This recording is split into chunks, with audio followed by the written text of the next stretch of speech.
Confusing day. We have until 6:17, at which point the bells will start ringing for a vote at 6:47. That's what I understand to be the truth, which is probably good for the next 30 seconds, in which case everything will change again. I want to just thank the witnesses for being so gracious with your time. It is extraordinarily frustrating to have all of these votes and delays and cancellations, et cetera, and it's just difficult this time of year. And again, I thank you for helping us out with your study. So let me first of all ask for the Emergency Management NGO Consortium, led by Mr. Goodyear and Mr. Saw. Is that correct? Saw, am I correctly pronouncing your name?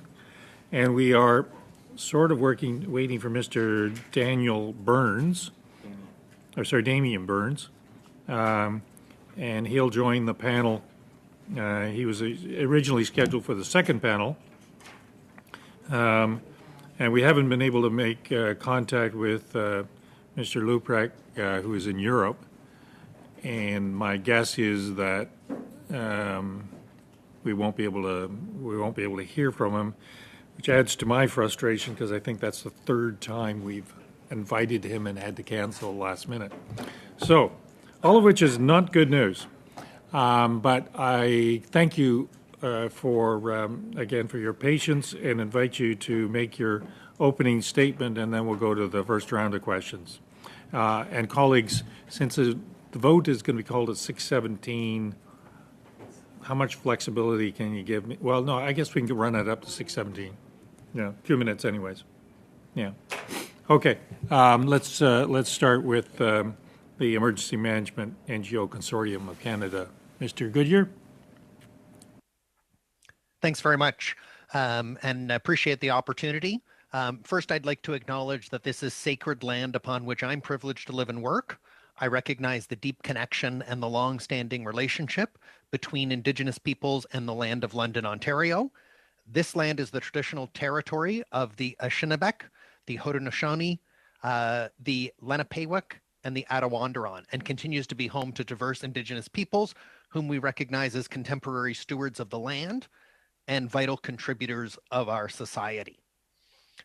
I speak today as the chair of the Emergency Management NGO Consortium of Canada, or EMNCC.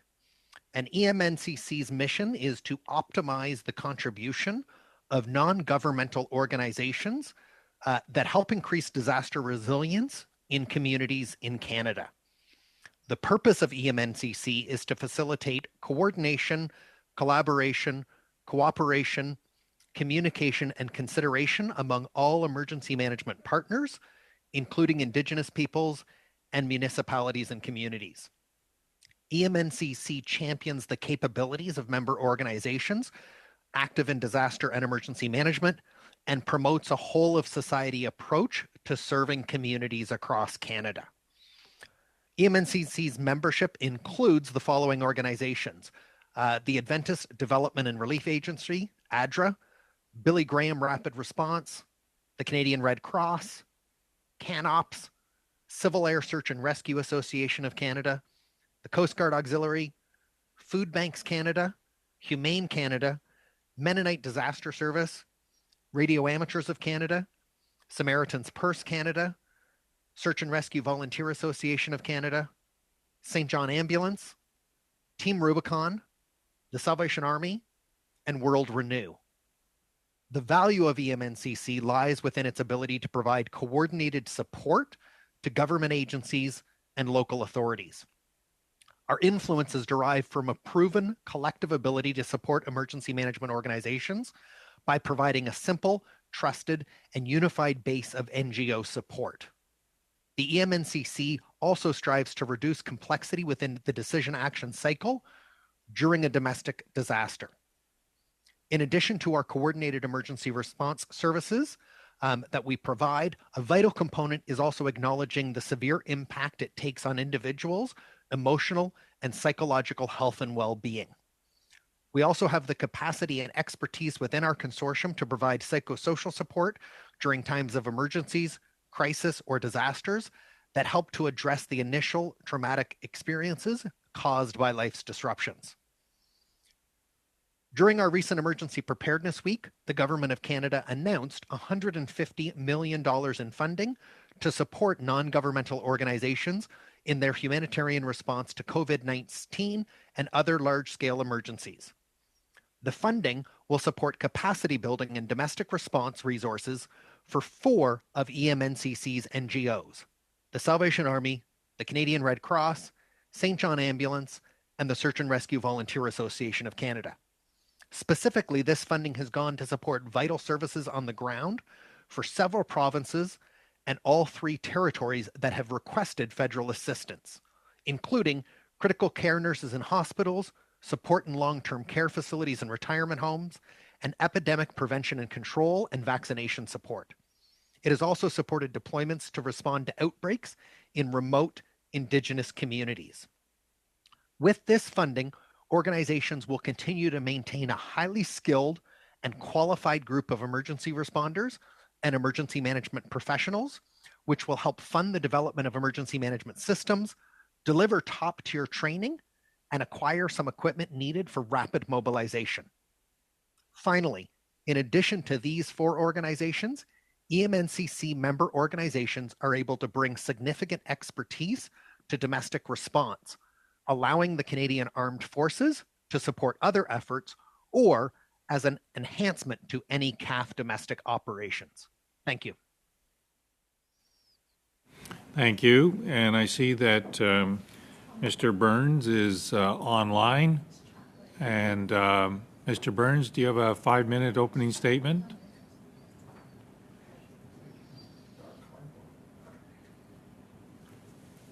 Hi, thank you very much. My name is Damian Burns, Assistant Deputy Minister of Protective Services with the Government of Yukon. I think to open today, I would just like to say that, every summer across Western North America, across the world, wildfires threaten communities and infrastructure. Evacuations displace communities for weeks at a time. Air quality plummets to dangerous levels, and livelihoods are impacted by area closures, reduced tourism, and damage to critical infrastructure. A changing climate is increasing the length of the fire season, the severity of the weather within the season, and the chance of ignition from lightning. Most importantly, our neighborhoods and communities in the Yukon are expanding into the wildland-urban interface, adding increased exposure to the mix of accumulating fuels and a worsening fire climate. And all across the world, we are experiencing longer, more intense fire seasons that have pushed our fire response capacity to the brink of failure. Now, this perceived increase in extreme fire behavior and the challenges of the past few seasons have really raised that awareness to a level of national significance. But it's believed that over the next few decades, climate change will continue to significantly affect wildland fire management and emergency management in Canada. We do expect longer, more intense fire seasons and more extreme weather events, including drought and flooding. We expect these environmental catastrophes to be more difficult to manage. This is, of course, a Yukon problem and a national problem.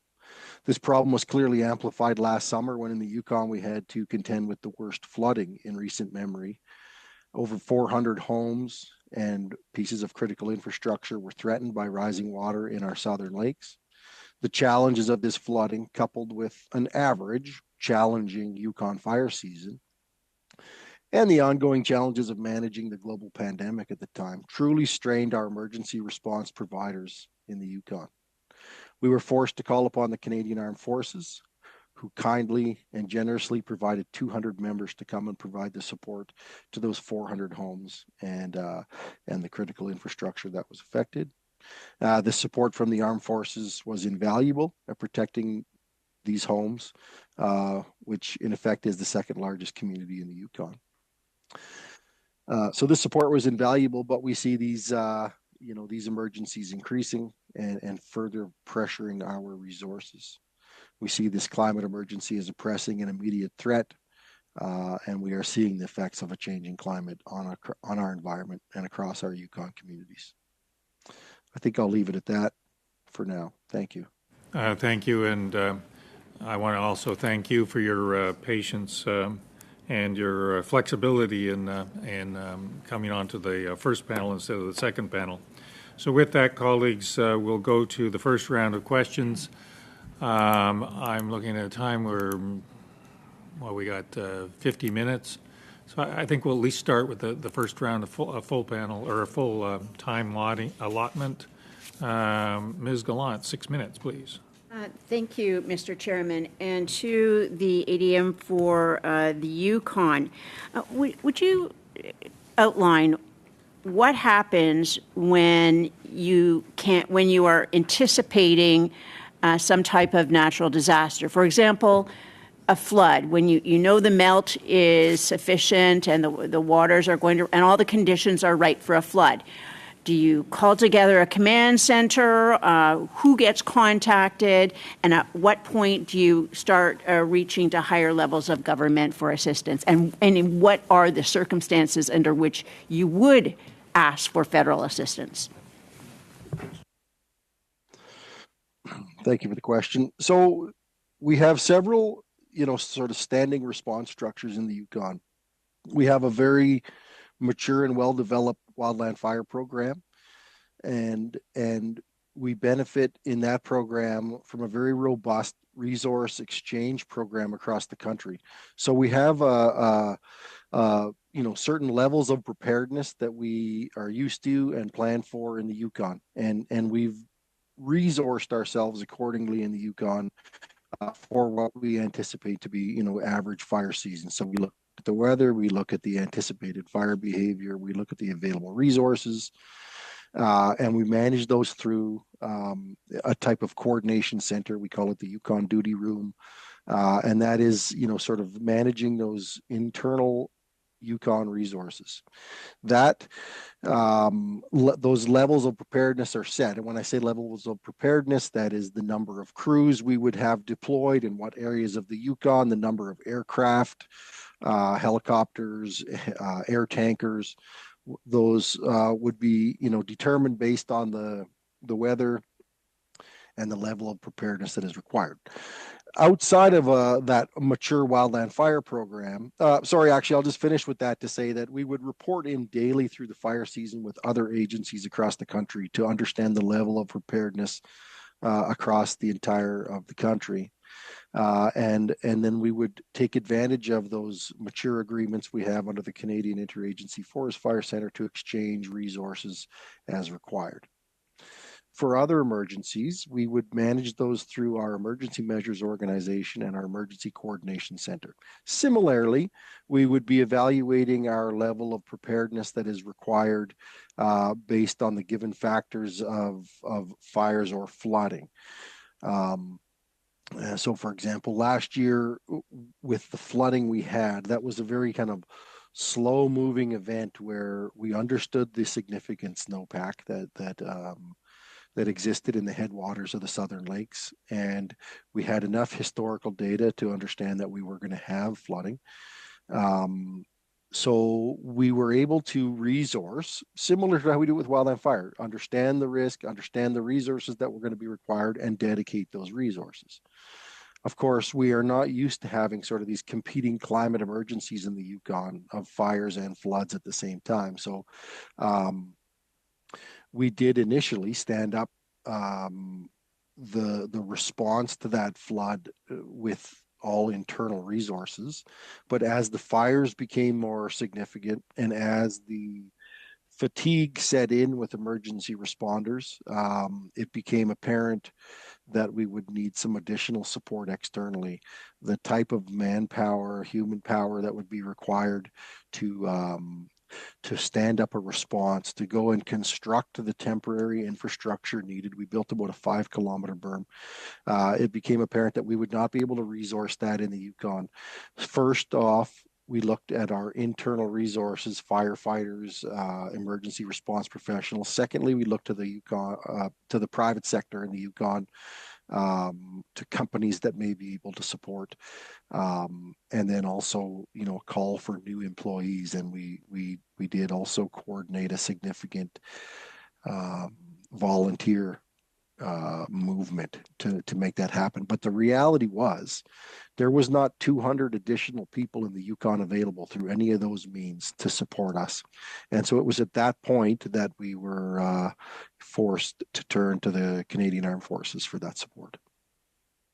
And to Mr. Slaw, I've had the experience of working with the Mennonite disaster team in the floods of Winnipeg in 1997. They came in after the floodwaters had receded and the military left. But you are coordinating a group of these types of NGOs.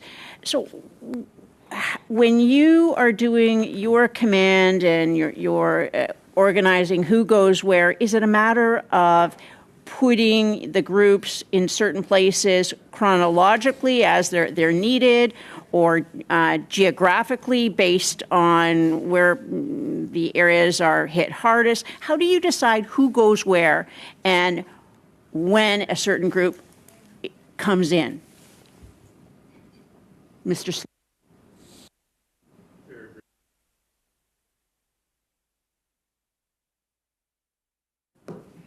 Yeah, Is there it you are. addressed to me? Yeah, that's addressed to you. Oh, okay. Just briefly, Okay. if you would, please.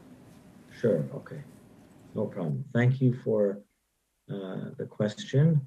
I think it's Ms. Gallant. Sorry, I apologize.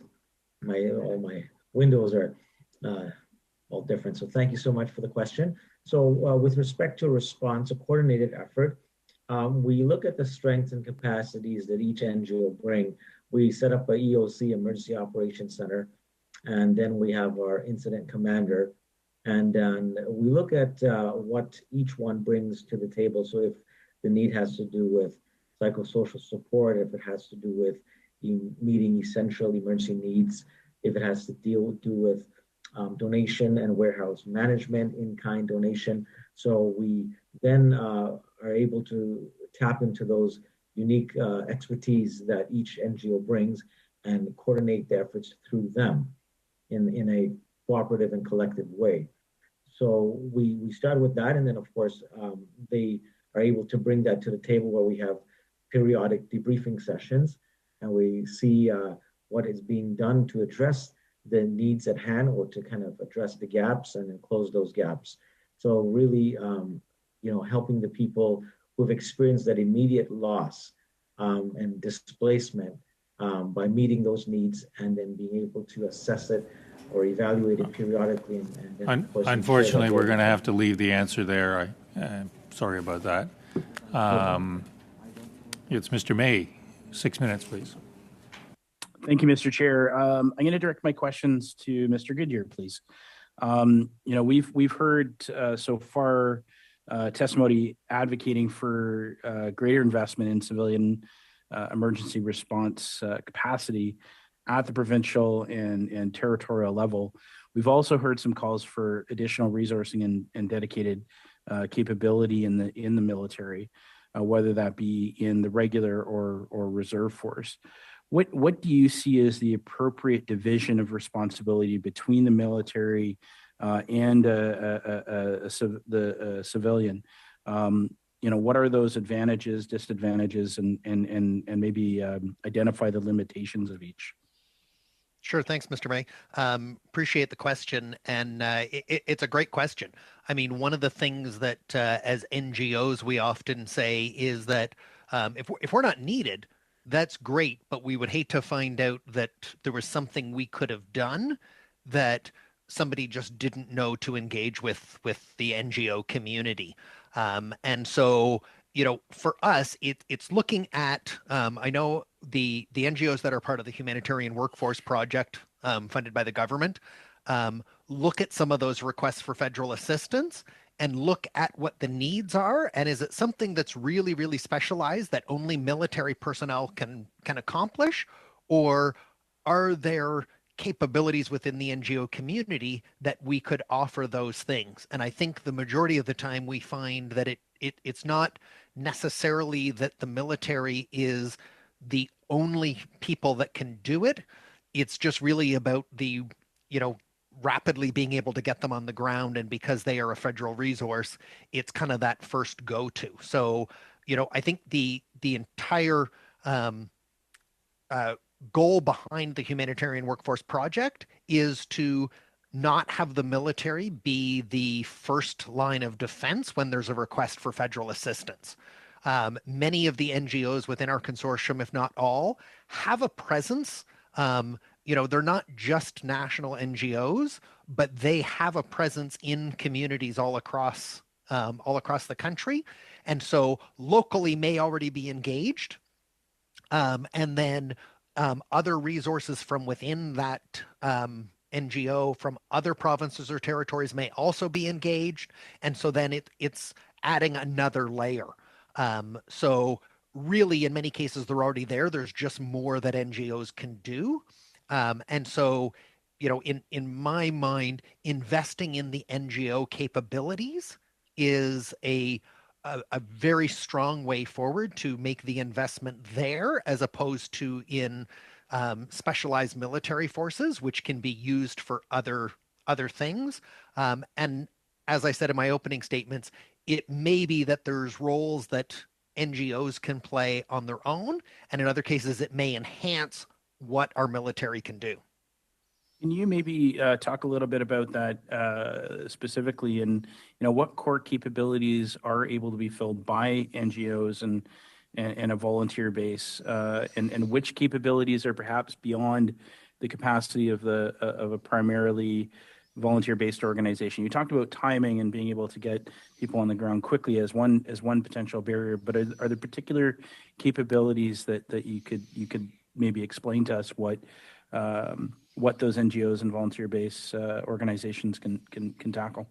Yeah, and I think it's interesting because most of the NGOs that we have experience with and that are part of our consortium have kind of their everyday things that they would provide, right? Everything from donations management, psychosocial support, food and hydration, and all of those kinds of things. But often they are also able to fill in the gaps, because I know throughout my 15 plus years career in disaster and emergency management, I've never responded to two things that were exactly the same and that the needs were exactly the same. So that's also the advantage with an NGO consortium, is that often we will figure out what is there a gap? Is there something unique with this particular situation? And then which of those NGOs is best in a position to actually meet that need? So it can be everything from those normal things to, I know one of the recent examples with the humanitarian workforce was actually the Search and Rescue Volunteer Association of Canada, whose day-to-day operations is obviously doing search and rescues, but they were able to go into an Indigenous community and do things like provide firewood and food and those things into a remote community because they're very self-sufficient. So it really is a benefit of being able to provide additional expertise, because we're used to being able to fill in those gaps. And even if it's not something we do every day, able to, ramp up very quickly. So with the pandemic, and obviously it's undoubtedly put a new strains on resources across all levels of government, but particularly when it comes to NGOs, and responding to emergencies. How have you seen NGOs step up at all over the last 2 years? Yeah, great question. Doing various things, assisting in long-term care facilities, right? And it can be things like, again, backing up some of the non-specialty jobs. It's not necessarily always providing nurses or healthcare professionals, but feeding residents, helping out with, seniors care and school programs. Some of the schools, when they were shut down, I know that the Salvation Army's trucks went out and provided food to families through their mobile canteen trucks, their disaster trucks, because school feeding programs weren't there. Unfortunately, truck drivers bringing critical supplies. Unfortunately, we're going to have to leave it there, Mr. May. Thank you, Mr. Chair. I see Mr. Lupruk, Professor Lupruk online. Thank you, sir, again for your flexibility and graciousness. I believe you are in Europe and speaking to us from there. And I'm going to interrupt our normal flow of questions in order for Professor Lupruk to give his 5-minute opening statement. Professor Lupruk. I'll just make sure that you can hear me, Chair. Is that all right? You're coming in loud and clear. Perfect. Je vous remercie. Thank you for the invitation. As always, I will speak in English, but I will answer questions in both official languages. A written submission with more detail, but just I think to get some of the basics out of the way. So Kenyan Armed Forces have 8 missions, but of these, there's the 5 missions that involve sort of continental defense and international missions. Those are have a force structure associated with them, and then there's 3 other missions that don't have a basic force structure and fundamentals. So on the domestic side, only search and rescue has a significant force structure.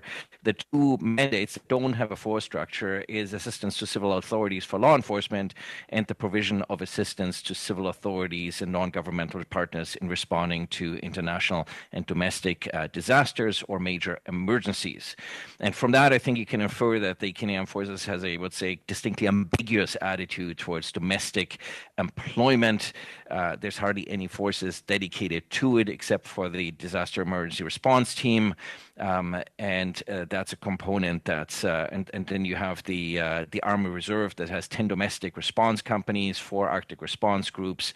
Those are plagued by high turnover. And so the general sort of philosophy is that disaster emergency relief missions can be carried out by troops trained for conventional warfare. Now, you'll have heard a lot about the fact that somehow the Canadian Armed Forces are overtasked or particularly stretched with domestic operations. I would say if you look at sort of the data around that I've provided over the last 30 years or so, most of these operations are short and they involve a limited number of people, primarily surge capacity by the general forces and lift capacity by the Royal Canadian Air Force. There are elements that were stressed, such as the health services during the pandemic, but I would say the Canadian Armed Forces have been managing with the capacities that they have. So the debates are whether it detracts from combat readiness, whether it wouldn't be better to have a civilian agency, and whether if the CAF retains the mission, it should create a specialized force structure. I have the broader context of this is, of course, not just disaster response, it's also the ability for civil defense, because if we live in a dangerous world, and so we need to have a capacity for deterrence and resilience that can also signal to our adversaries that it's not worth their while to attack Canada because we have a civil defense capability. Several countries in Europe have gone back to a much more robust capability. So how do the Canadian Forces end up with the civil defense, with this domestic component to begin with? In the late 1940s, there was a big debate about whether the Canadian Armed Forces should even be are allowed to do domestic missions. In the early 50s, the Canadian Armed Forces decided to take on these missions because it effectively allowed them a bigger force structure during peacetime than would otherwise be the case. There are important economies of scale associated with this. So, for instance, it takes a lot of time and money to train a pilot. So if you have the search and rescue capability as well as sort of the regular Royal Canadian Air Force mandate, then that means you have considerable economies in the organization, both for the equipment, that is to say the rotary and the fixed wing equipment, as well as for the ability to train your pilots because they can get their flying hours and so forth. So there is a significant economies of scale here.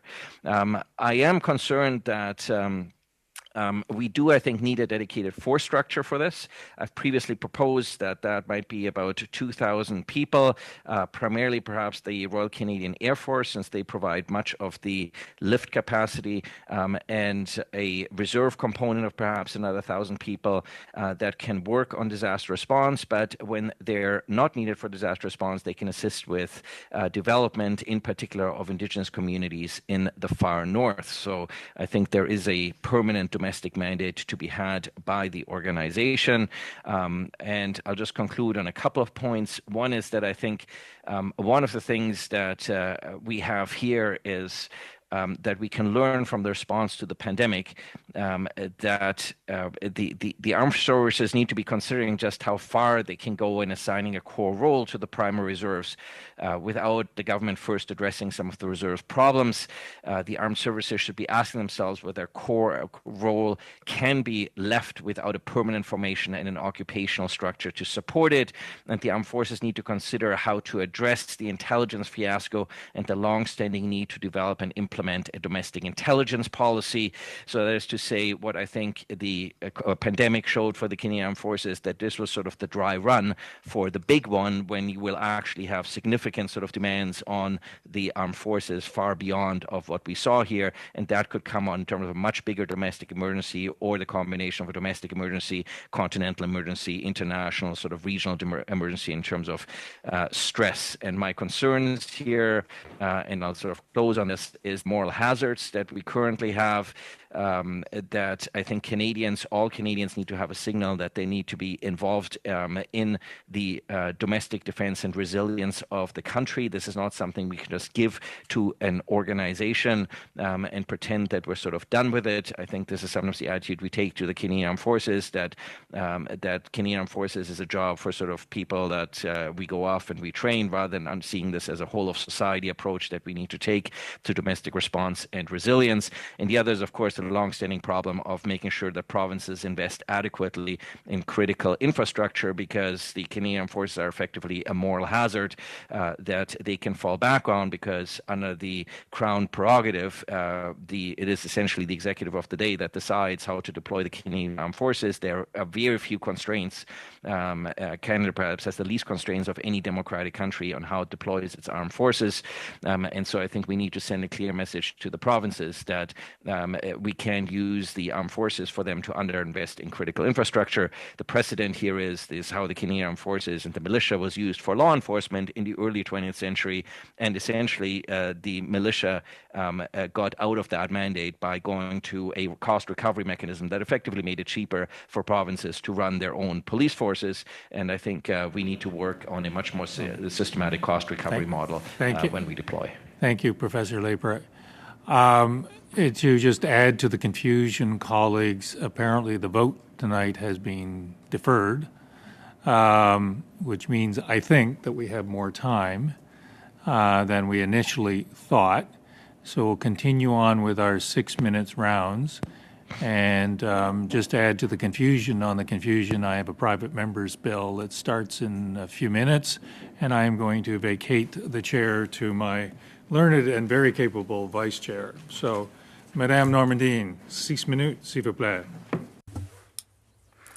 Thank you, Mr. Chair. Thank you for your availability and your patience today to all of our witnesses. Thank you for joining us today, Mr. Luprecht. I'd like to hear you on a specific topic. I'd like to, in fact, hear all three witnesses on this issue.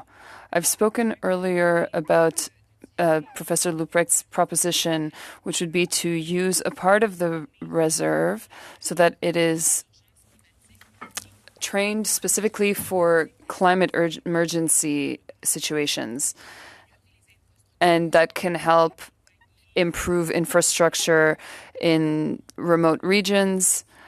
There might be mitigation and so on, and prevention as well. Someone did tell me that the CAF has a mission to not become rivals with various organizations.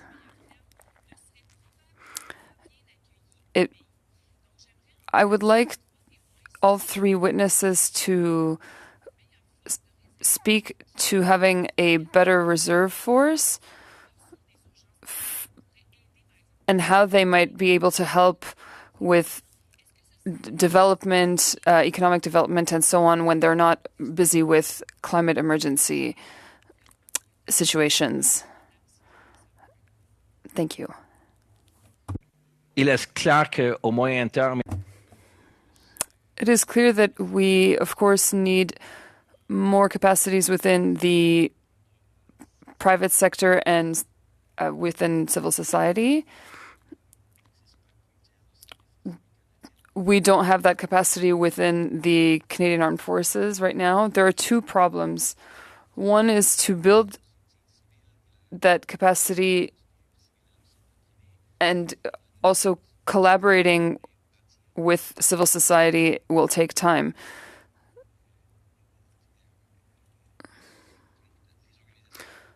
So response teams, for example, in Australia, who have thousands of volunteers who they can call upon and who have very specific skills, well, that takes about 10 years that would take about 10 years to build in Canada.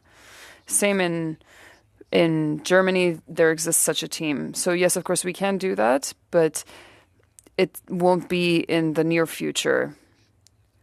We also need an approach where the federal government provides a certain amount of money for the provinces to be able to do that. Then there is the second factor, which is a legal perspective. The government prefers to deal with certain things with the Canadian Armed Forces, rather than collaborating with the provinces or private entities, because they are liabilities. There are legal issues, and so if the government responds with its resources, then that means that the federal can also take responsibility for these liabilities. The legal context must also be considered, and we might have to change the legal context because of this situation. This situation does not encourage this kind of collaboration.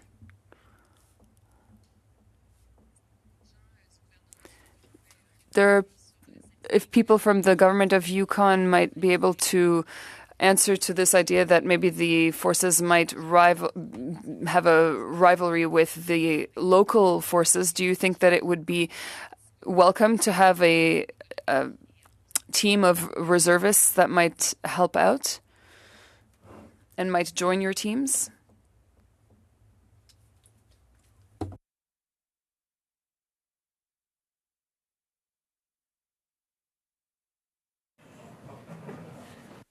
I'm just jumping in here, if I may, or is that question directed to the professor?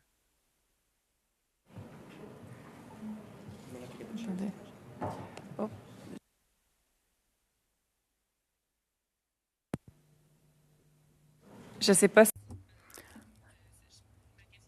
The question is for Mr. Burns for the Yukon. I don't know if he heard the question. Je crois que j'ai bien entendu. I believe I did hear, and I will answer in English.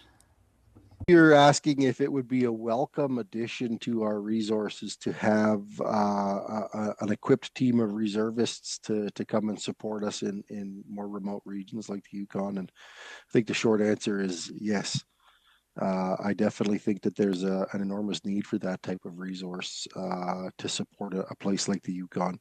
Not to take away from our own internal resourcing, our important work with volunteer agencies to build capacity, and work with the private sector, which is also very important. But the reality in the Yukon is that that response pool is so small that I think there is really important times when we would call upon a force like the one you're talking about, a specially trained emergency response type of reservist force who can come and really bring a comprehensive response. And I think in my experience, like that we had last year with those 200 armed forces members coming to support the Yukon, the real value in that for us was additionally that was an agency that was completely self-sufficient from a logistical sense, and they housed themselves and they fed themselves, and they required very limited support from our responders and from the system that we had in place to feed and move around our own resources. So it was really important that they were able to come in and work within our incident command structure as a wholly complete trained agency that came with their own engineers and supervisors and complete structure there. So that was very important, and that would be a very welcome. Thank you, Mr. Burns. That's it for time. Thank you, Ms. Normandine. Mr. Desjardins, you're next. Thank you very much, Madam Chair, and thank you. Wonderful. Thank you very much. Just want to thank my. No problem. Thank you, and thank you to the honorable members of this committee for allowing me this moment to speak to your committee and this very important issue. And I really want to thank the witnesses as well for being present here. And I really commend each and every one of your work in this field. I myself have experience in emergency management in Northern Alberta, and I nod to Mr. Burns. I'm sure you're familiar with what happened in Northern Alberta in 2019, which was the Chuckegg wildfire. It was a massive wildfire that threatened High Level and Paddle Prairie, and ultimately during that experience, when I was the national director for Alberta's Northern Métis, we had a huge fire called the Chuckegg wildfire, and this fire destroyed ultimately 15 homes. And today, unfortunately, that same community is actually flooding, and they've been evacuated and are continuing to evacuate as we speak. But I want to just back up to 2019. In my experience in that, there was a whole series of barriers, I'd say, to Indigenous people and their access to emergency services. And ultimately, it did require the Canadian Armed Forces to send 2 planes to help us evacuate that community. We faced immense difficulty in trying to make sure that we had the logistics and the capability to do that work. We, of course, organized, as many of you will know, at the provincial level first. We had a PAC council called, Provincial Organizing Council, and this Provincial Organizing Council invited us in to look at ways and means to support our Indigenous communities in Northern Alberta. What I found was a series of unique problems, and I think a member spoke about it actually, about the need to ensure that Northern Indigenous communities have access to support, and I think it was Christian, I can't pronounce your last name, Lil Presh, related to what role the Canadian Armed Forces can play in supporting Indigenous communities in particular that to date lack the critical infrastructure, the critical support systems, and the critical logistical centers to actually tackle the crisis that we're in. I mean this in the full sense, that we're in the age of consequence. We're in the age of climate consequence right now. Each of our witnesses has spoken to that fact, that we can, by pattern, we know that these crises, these natural disasters are going to continue to get worse. Not only are they going to get worse, they're going to get more devastating in terms of their impact to our infrastructure. My question, I have a series of them, I'll follow up in my subsequent rounds on this point, but to each of the panel members, what can we do to ensure that we limit the barriers? Because you have the same experience I do, I'm sure, in organizing support for communities in the north, at least some of you do. How we can reduce those barriers and get direct assistance to Indigenous communities, maybe by way of a federal program that may not require the consent of the province, which was a barrier to those Indigenous communities during that time. Maybe starting with Mr. Burns?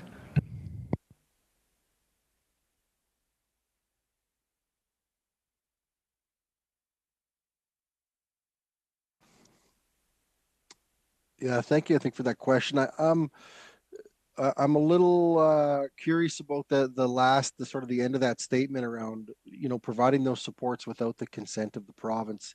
In my experience, it's really critical that all levels are working closely together. And I would, I don't see in the Yukon, at least, Indigenous or First Nation communities being separate from any of our other response. So I guess I would always hope that the province is involved in those resourcing decisions. I don't know if I have much more to say than that. I think it's important. That's fine. Thank you very much, Mr. Burns. Just for the sake of time, maybe we'll move to Christian. Yeah, I think that's a fantastic point on a couple of reasons. One of the things that people forget is that to do any of this type in the north, work in the north, is about 10 times of what it costs to do the same type of development work, for instance, in the south. And I think it's also lost on people that much of the infrastructure that exists in the south, of course, doesn't exist in the north. So it is the state and tools of the state that ultimately have to provide some of the resources that we would take for granted in the south, and to do it at much lower cost. And so this is why I think the state needs to be actively involved. And this is why I think this sort of unit that can, on the one hand, be tasked with helping in the development of northern communities, and of course, helping northern communities is a gain in terms of prosperity and is a gain on equality of opportunity for all Canadians, while at the same time having that unit to be able to respond. So when it's not needed, it can work on development issues in the north with particular communities. When it's needed, it can flip to disaster response. But I just want to highlight in response to your comment and also the previous question that using the reserves to do this comes with a particular challenge, because the reserves are plagued by high turnover and inability to reach certain training standards, and they're only available on a case-by-case volunteer basis. And so this is why you need a permanent force structure, because then you can employ the reservists, for instance, on Class B contracts, who will actually be there for you permanently to be able to work on these particular issues, rather than sort of these ad hoc reliance on what sort of teams we can cobble together when we happen to need them. Actually, can I just, sorry, Chair, how much time? Okay, Already. Christian will come back to it. I really enjoyed that point. Thank you, Madam Chair. You will have a chance again. Thank you. Next, calling on MP Motts for 5 minutes, please. Thank you very much, Madam Chair. Quickly, Mr. Luprecht, I think I know the answer already, but what is your thought? Should there be a civilian arm of government trained for these natural disaster emergencies like FEMA in the United States? Mr. Motts, if you look at my report, there's basically 4 models, and the FEMA model is probably the most expensive and the least effective model that you can think of. No other democratic country has followed the FEMA model. I think it works for the United States simply because of the institutional structures and the significant challenges that the United States has in many places. It wouldn't work. It wouldn't work here. So, what are the other options? The other options is what, for instance, Australia does, what Germany does, and most European countries, to have a civilian component that is very significantly organized. So state emergency services in Australia, for instance, that have a few dozen full-time employees, but that have thousands of volunteers and expert capability to respond. And for instance, engineers or so whenever you need them, they can respond within hours. Mr. Luprecht, I am going to cut you off because you didn't answer my question. I want to get to a couple other questions with my limited time. Mr. Goodyear, Mr. Burns, during domestic emergencies, to what extent are the effort of NGOs and government organizations and other entities who involve themselves in helping out during a natural disaster, how much are those services duplicated? And how could that duplication be avoided and efficiently maximized? Yeah, it's a great question, Mr. Motts, and let me just say from the NGO perspective, that's one of the rationales for the development of the Emergency Management NGO Consortium, so that we are not duplicating services and in fact working together. And so one example I would give you is back when there was the tornado that hit Ottawa and Gatineau. One of our NGOs was tasked with donations management. Another one also had expertise in that. So they just partnered together to work on the ground as opposed to competing against one another. And so that really is about that collaboration to make sure that we're not duplicating and also ensuring that there's no gaps in any kind of response. Mr. Burns? Yeah, I think that's part of that provincial coordination, or that main body of coordination. I think is so important to either the Provincial Emergency Coordination Center or whatever other agency is managing the resources across those various emergencies. That's how we avoid duplication. That's how we resource the different emergencies correctly if they're competing in terms of the need for resources. That coordination is so important to ensure no duplication, and that's how we avoid it. Okay, thank you for that. Now, when you look at the EMOs as you describe them, and NGOs, and the odd time that the Canadian Armed Forces are involved, and any other federal entities, how does cooperation and collaboration occur during those? Does that occur well? And during the times when there has been the cooperation and collaboration in natural disasters, what lessons have been learned from those interactions to improve that? I'm happy to answer that, Mr. Motz. And one of the things I can tell you from my experience is most of the NGOs, as well as other organizations active in disasters, work under the incident command system. And so we've developed that structure with liaison officers that continually coordinate on the ground and make sure that we're sharing information and intel with one another to make sure that we are avoiding those gaps. I think one of the challenges that we've seen, and one of the biggest things is since the closure of the former Canadian Emergency Management College, is there is no national model for the actual training of personnel. So a lot of them are there's provincial training. A lot of the EMOs provide them, but for example, for the national level organizations, people are being trained provincially, but not necessarily at a national level. And so you're having to learn some of the different models that are even of the incident command system. Okay, so I'm just going to interrupt you there, Mr. Goodyear. I'm sorry. Yeah, just a very, very quickly, because I only have a few seconds left. So if I heard that correctly, because I am a graduate of the Emergency Management College here in Ottawa years back, is that something that then we as our government should focus on, is to have a standardized training for volunteers and a stand-up force, as Mr. Luprecht has called them, to so that we're all on the same page? A very short Absolutely. answer, please, as we're out of time. I also attended the Emergency Management College, and that was the advantage, is that you can train with military, NGOs, municipal people all at the same time and all receive the same training. Thank you. Mr. Fisher, 5 minutes, please. Thank you very much, Madam Chair. Nice to see you in the big chair. And thanks very much to our witnesses, not only for their expertise, but for their incredible patience with what goes on in the House in the 3:30 to 5:30 slot. So thank you all very much for your patience. So what we're studying is what this rising domestic demand poses to the readiness of the Canadian Armed Forces and its ability to respond to future requests for assistance. Now, Mr. Goodyear and Mr. Burns, you've both outlined the issues, and you've talked about, frankly, you've talked about the incredible things that you've been able to accomplish within your groups, and even spoke to building some capacity on how to be able to respond better in the future. And you spoke about the large amount of federal funding and how that's a positive thing.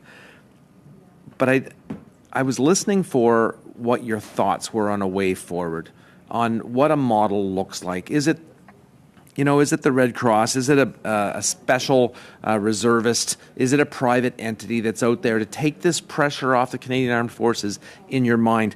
I'll start with Mr. Goodyear and then maybe go to Mr. Burns, and just give us a recommendation on your way forward. How do you see this? I won't probably get time to go to Mr. Luprecht, who's going to give us, a different focus than what you two might give us with regards to NGOs. But how do you see this being solved in the future, as we know that there are going to be more demands on the CAF, let alone rather than less? Yeah, so I would say certainly the continued investment in NGOs. I mentioned in my opening remarks that some of our NGOs have received funding through the humanitarian workforce. That's only guaranteed until March 31st, 2023, right? So in order to maintain that, and I think then it is continuing to work with the military and the CAF, whether it's a reservist group or the others, and have those groups, as I mentioned, with something like a Canadian Emergency Management College, training together, identifying those gaps so that when those requests come in, it's also much easier to see which of the organizations is best positioned to be able to meet that need, as opposed to the default being, the CAF.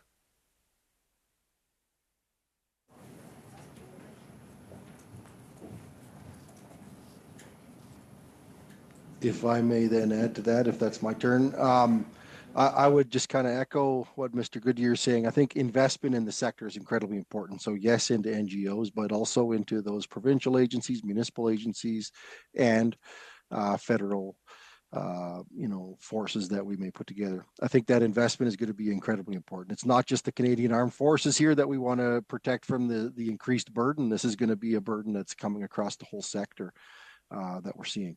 I think that coordination is going to be incredibly important amongst those agencies.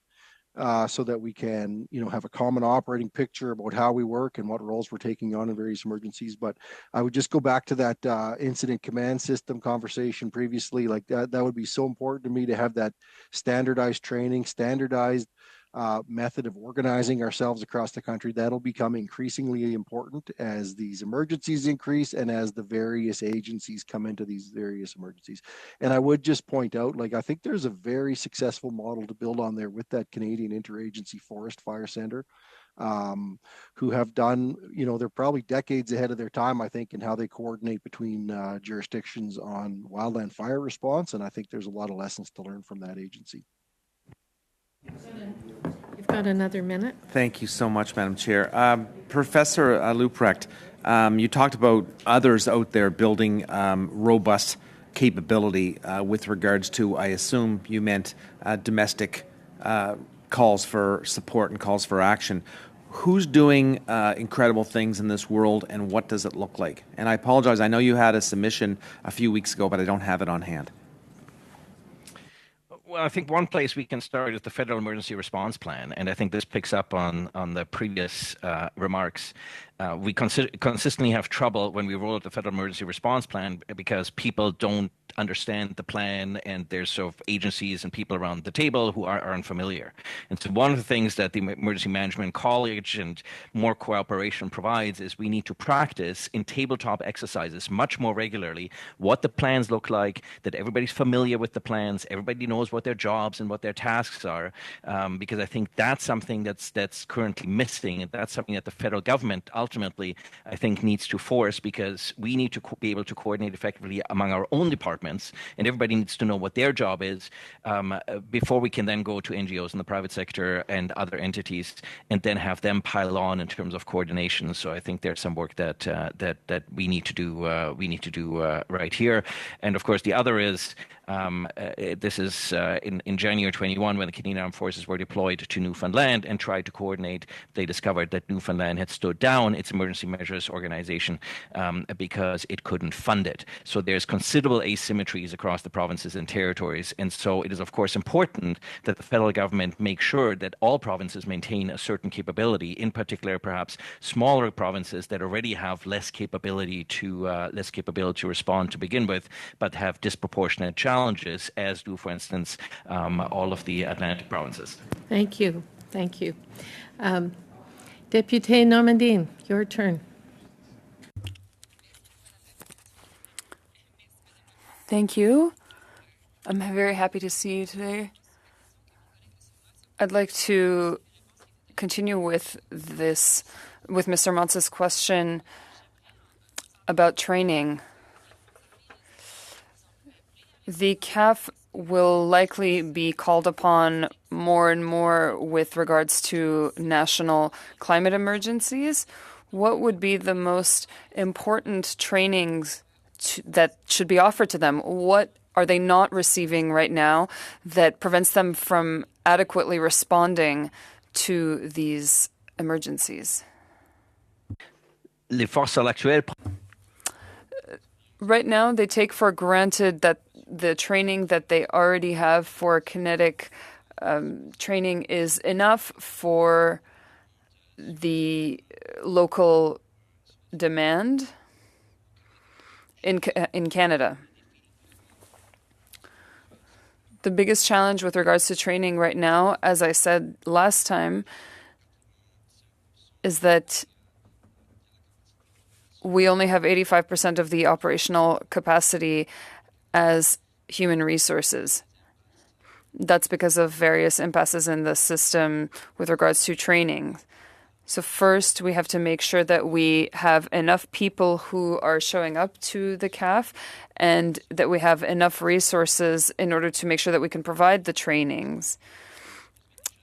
If you already have a problem with general training, then you also have an issue with regards to specialized training and the experience that is necessary to ensure deployment nationally.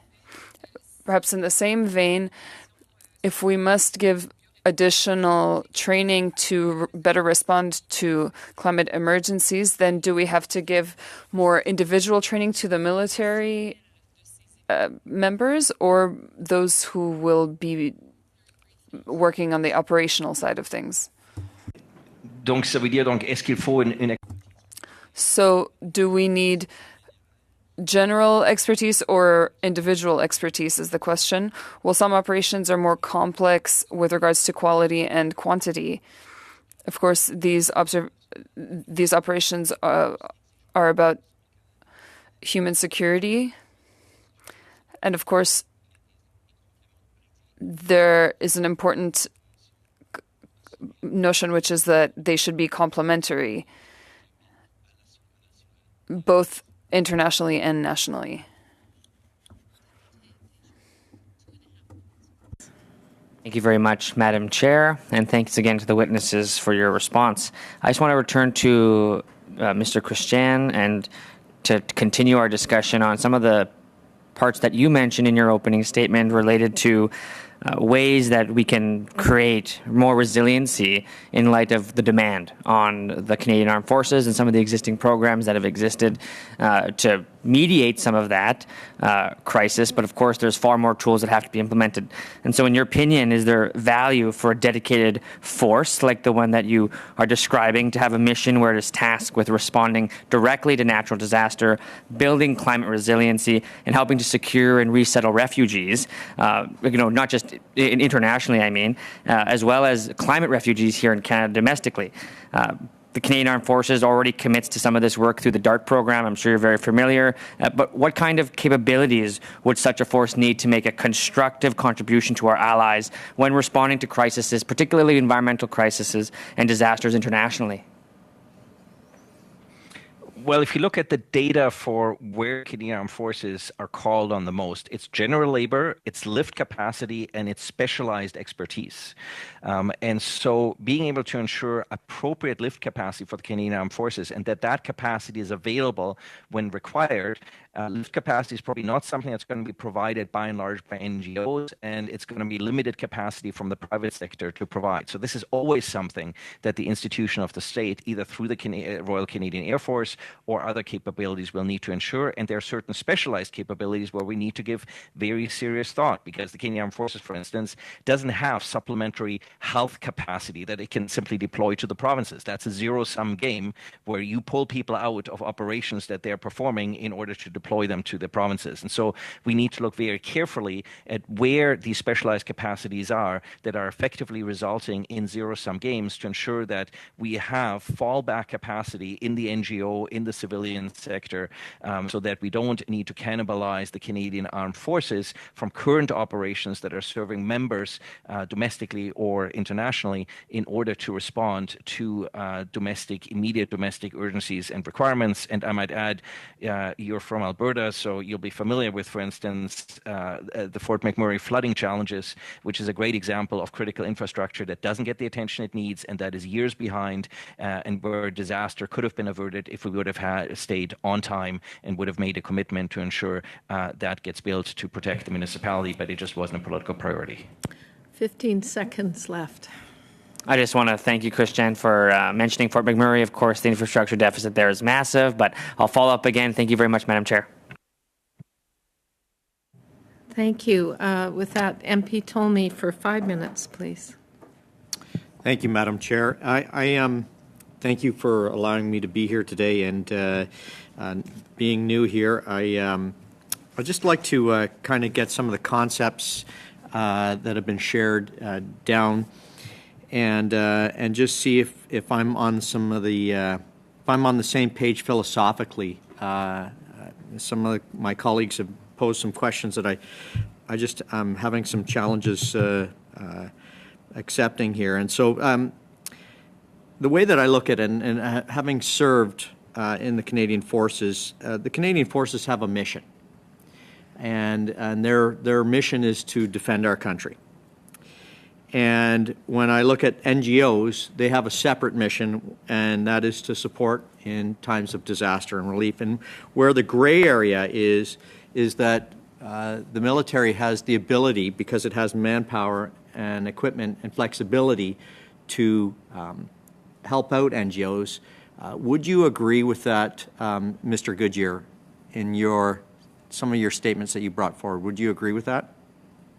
I would actually agree with that, Mr. Tomei, and that's where I say, often it seems that the military seems to be the first line of defense because it's boots on the ground, right? And as some of my colleagues have mentioned, it is possible that there are specialized skills that may require the military, but I think as a general rule, many of the things that are required during a request for federal assistance don't necessarily need military. It is about just having boots on the ground, and so NGOs can often, in my opinion, help to fill that gap as opposed to it going directly to the military first.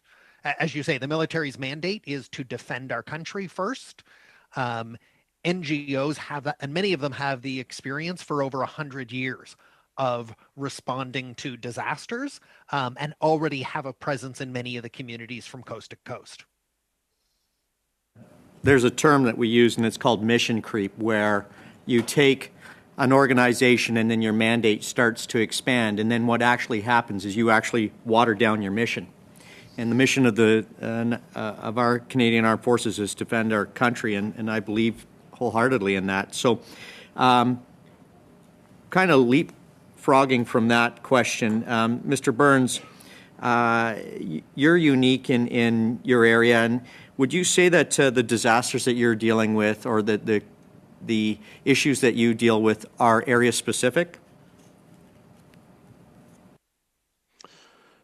No, I don't think so. I think in the Yukon, certainly we have a bit of a special context, that just given our geographic, isolation from other parts of the country. But no, I think like other parts of the country, we deal with wildland fires, we deal with significant flooding events, and we're seeing an increase in things like landslides, earthquakes that affect critical infrastructure. So no, I don't think we're unique.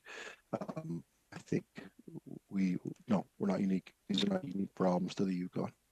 Okay, maybe I'll rephrase the question. Would you say that those issues that you deal with are reoccurring? Yes. I would say they are reoccurring, and especially with, I opened up talking a little bit about that robust wildland fire program. That's because these are a natural part of our environment. And so I think what we need to do, and what we are doing in the Yukon very aggressively, is pursuing a prevention and mitigation type of approach. We know that fires are going to affect our communities. We can build infrastructure to defend ourselves against that fire, and that's like fire breaks, fuel treatment areas that form sort of natural infrastructure around our communities that can reduce that risk. Similarly, with floods, when I look at the flooding that we have that's been plaguing us last year and this year, and I look back into the history of Yukon, several of our communities have had the infrastructure constructed around their communities that protect them. And I think that is going to be our solution here, is recognizing that these are not problems that should surprise us. These flooding events, we have to recognize, are going to be increasing, and we're going to have an approach that deals with these in advance, and we can do so with infrastructure and with the right amount of focus on our response coordination. 30 seconds, okay. Mr. Tomei. Okay, thank you. And so just one last question to the professor. With the idea that the military has a mandate, and that we have some challenges across this nation, would you say that it would be acceptable to have a separate organization outside of the military to deal with this, rather than crossing mandates and creating gray lines? I'll let you answer that, Professor Luprecht, but we don't have much time. there's certainly value in building that organization. I think that needs to be a medium-term goal. Most democratic countries have an organization like this. Canada is a very large country with very few people and a lot of challenges as a result of climate change and other challenges. But I don't think it can be built in the short term. So there needs to be a dual approach of what do we want the Canadian Armed Forces to do in the short term in terms of response to this, and what does the government need to do medium term, and I would say medium term prevention and investing much more aggressively in critical infrastructure and in coordination with NGOs, the Canadian Forest Fire Centre, for instance. Those are very good models, I think, to follow, rather than simply saying the Canadian Armed Forces shouldn't do this, because yes, we can say they shouldn't do this, but somebody's still going to need to be able to respond when people are in dire straits. Thank you very much. Ms. Lampropoulos next for Thank you, 5 Madam minutes. Chair. Thank you. And thank you to all of our witnesses for being here on our panel today to answer our questions and for your flexibility in terms of time. My first question, it will be for Mr. Goodyear. A lot of, I think our country is suffering from labor shortages. And I was wondering, and I apologize if you've already answered this, but I was wondering if you could perhaps chime in on whether or not NGOs have had difficulty finding volunteers and personnel, and if this is one of the primary challenges that you're facing right now. Great question. And I think different NGOs have experienced different things. We do certainly did find challenges, particularly during the pandemic, with people being able to deploy and, with vaccination rates and all of that early days. But I think in many cases, people are wanting to support. And what many NGOs find is that when something happens, there are a lot of people that come out and try and then want to help. So many also work on some of that just-in-time onboarding of volunteers to be able to increase capacity. So I think it's great to have that volunteer base. Many are more highly trained and are certainly willing to do that. I would say within our NGO community, we have thousands and thousands of trained volunteers from coast to coast. Amazing. Okay, good to hear. And I guess my next question again would be to you. What link do you believe should exist between the armed forces and NGOs? I know you've already answered this several times, but I guess I'm speaking more from the angle of, in terms of training, do you think that NGOs and Canada as a country would benefit from the armed forces training NGOs in certain areas, or are the NGOs actually better equipped than the armed forces in this regard? I think it depends on the role. I think it's cross-training, right? I don't think it's an either or. I think it's both. And training together using specific scenarios. And I mean, many of our longer-term NGOs already have a history with the military dating back to the First and Second World War and going and supporting our troops. So a lot of those relationships are already long-standing. So, I think it is about cross-training so that we can look at, are there skills that the military can teach to NGOs that can help out? And can the NGOs also help to cross-train, or identifying who needs to do what, so that it's a little clearer what capacities are available. Okay, thank you very much. My next question is going to go to Mr. Burns. Do you, as the government of a territory, you were mentioning that you have to look often to external resources in order to take care of the natural disasters that take place in the Yukon. And I'm wondering if, and you mentioned that the armed forces are your current go-to if you've exhausted all other resources. And if this was no longer the case and the armed forces was no longer taking care of this, or was moving towards more of a combative role, and shifting away from domestic, what exactly would you recommend the federal government provide in terms of support to provinces and territories that you haven't already mentioned up until now? Thank you for the question. That's interesting. I think, well, actually, for that one, I might go back and look at that Canadian Interagency Forest Fire Centre model, which is just a really robust method of exchanging resources between the provinces.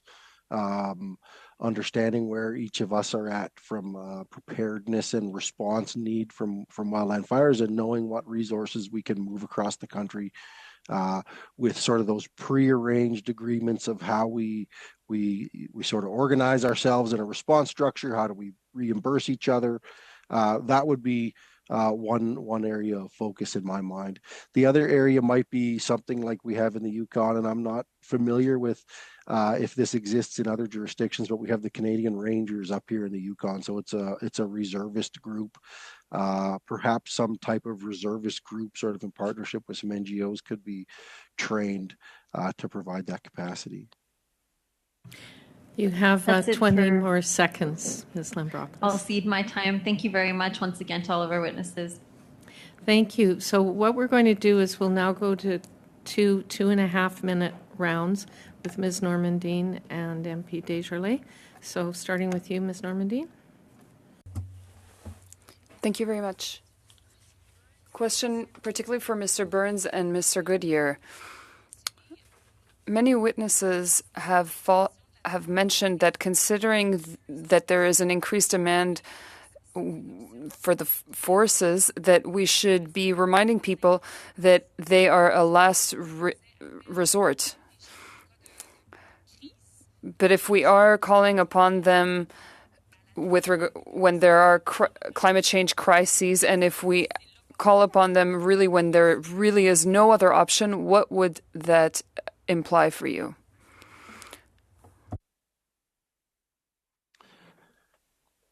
Who is that directed to?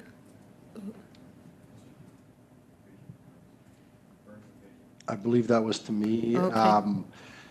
Thank you very much for that question. I think, I hope I wasn't too ambitious in my desire to listen to the question in French, and understand that. So I think you're asking me, what do I do if we have to really make sure that the Canadian Armed Forces are the very last resort? And I think that is important. That is how I see that in the Yukon. I think it's necessary to make these investments in our territory, in our province, and have our own resources well constructed, well resourced, have our NGOs, well integrated into our emergency response structure. I think it's very important from an economic sense as well that we consider our private sector in terms of how they can respond. There's significant money that can get spent, and there's significant expertise that we would like to rely upon and build. I think, as has been mentioned too, there's significant energy in volunteers that really want to participate in this. So these are all resources that we have to make sure are very well organized and available. And I think that's how we make sure that those armed forces are always the last resort. And I think what we need to do is make sure that if we are at that point of calling on the forces, they're there for us. They're trained in the way that we need to come and integrate into our system, and that they're sort of plugging those holes that we can't. And I think, like I said, I think by the time we're calling on the forces, we need that sort of comprehensive, like, please come take this whole problem away from us from a logistics, an operations, a management sense. Hope that answers 10 seconds. Then we're going to I'm going to ask my question differently, but I don't think I'll actually have time. No worries. MP Desjardins, 2.5 minutes.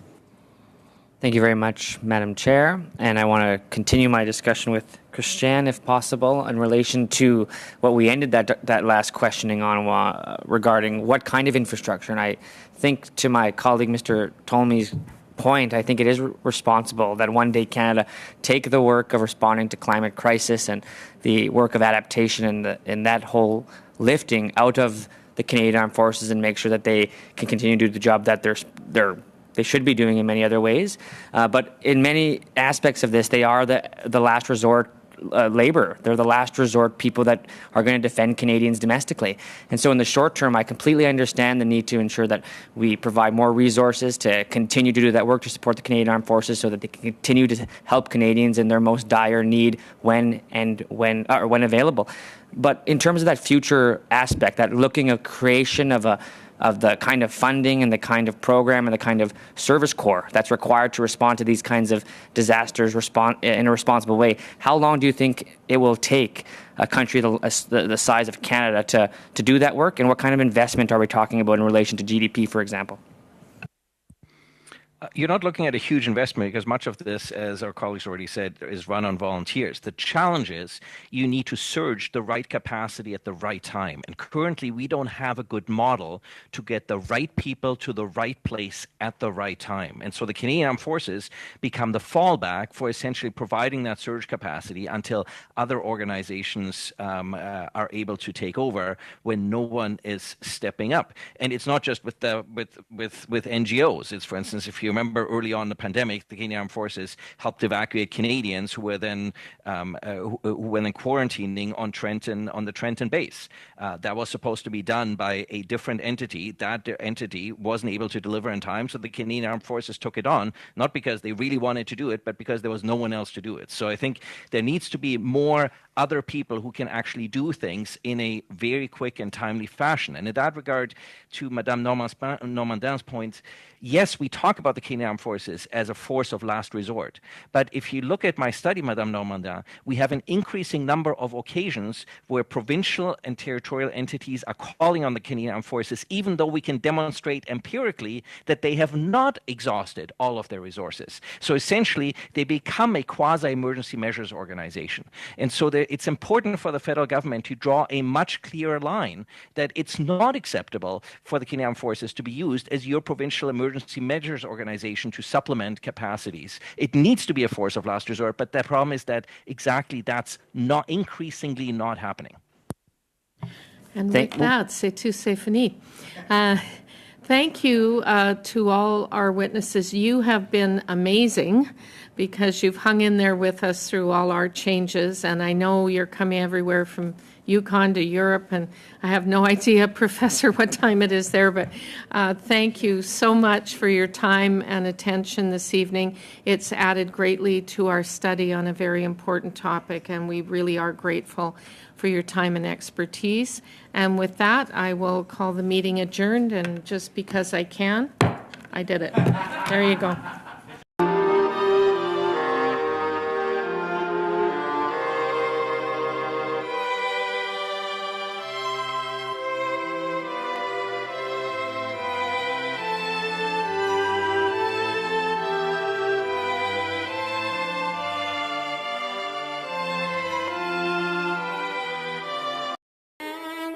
Thank you.